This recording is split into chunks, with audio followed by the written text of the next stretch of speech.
భాగవతంలో ఎన్నో గాథలను విశదీకరించారు వేదవ్యాస మహర్షి. ఆ కథలలో పంచరత్నాలుగా పేర్కొనబడిన కథలివి. అవనీ చక్రములోన ఏ పురుషుడే ఆమ్నాయమున్ విన్న మాధవుపై లోక శరణ్యుపై భవములందపించగా జాలు భక్తి విశేషంబు జనించు అట్టి భువన క్షేమకరంబైన భాగవతాంనాయము బదరాయనుడు దాగల్పించే నేర్పొప్పగన్ అంటూ భాగవత ప్రారంభంలోనే వ్యాసుడు అందించిన అద్భుతమైనటువంటి ఈ భాగవతం యొక్క విశేషాన్ని తెలియజేస్తారు.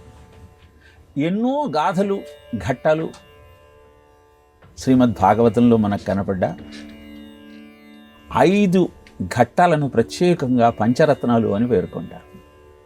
మొదటిది ప్రహ్లాద చరిత్ర, రెండవది వామన చరిత్ర, మూడవది కుచేలోపాఖ్యానం, 4 గజేంద్ర మోక్షం, 5 రుక్మిణీ కళ్యాణం. వీటిని ఇంత ప్రసిద్ధమైన పంచరత్నాలుగా పేర్కొనటంలోని ఆంతర్యం ఏమిటి అంటే, ప్రహ్లాద చరిత్ర ఉత్తమమైన జన్మ పొందాలి అంటే ఎలాంటి సాధన చెయ్యాలో తెలియజేస్తుంది. ఉల్లిగొన నాటి నుండి ఉల్లసితమైన దైవయోగంబున శోభిల్లెడి మునిమనమంతయు ఉల్లంబున మరొక పుట్రదొకనాడైనని అంటాడు ప్రహ్లాదుడు. నా తల్లి గర్భంలో ఉన్నప్పుడే నిర్మల తత్వమును ధర్మ జ్ఞానంబును శ్రవణం చేసే కనుక ఇప్పుడు కూడా ఆ మాధవుని యొక్క స్మరణే నిరంతరము నా మదిలో నడుస్తోంది అని తెలియజేస్తాడు. ఇలా ఉత్తమమైన జన్మ తీసుకున్న తరువాత సార్థక్యం ఎలా పొందాలి అంటే, వామన చరిత్రలో శ్రీమన్నారాయణుడైనా ఇవ్వటం ఆపి తీసుకోవటం ప్రారంభిస్తే అల్పుడైతాడు, వామనుడైతాడు అన్న సత్యాన్ని తెలియజేస్తూ ఇవ్వటంలో ఉన్న ఆనందం ఏమిటో అర్థమయ్యేలా వివరించింది వామన చరిత్ర. అనంతరము కుచేలోపాఖ్యానం. భక్తితో భగవంతుణ్ణే స్నేహితుడిగా భావించి ఆరాధించినట్టయితే సకల సౌఖ్యాలు సొంతమవుతాయి అన్న విషయాన్ని వివరించి, గజేంద్ర మోక్షం ద్వారా కర్మ ఫలాలను అనుభవింపక తప్పదు. ఇంద్రద్యుమ్న మహారాజు ఆ శ్రీమన్నారాయణుడు ధ్యానిస్తూ పెద్దలని గౌరవించని కారణాన గజేంద్రుడై జన్మిస్తే, హూహు అనే గంధర్వుడు దైవాపరాధం చేసిన కారణాన మొసలై జన్మించాడు.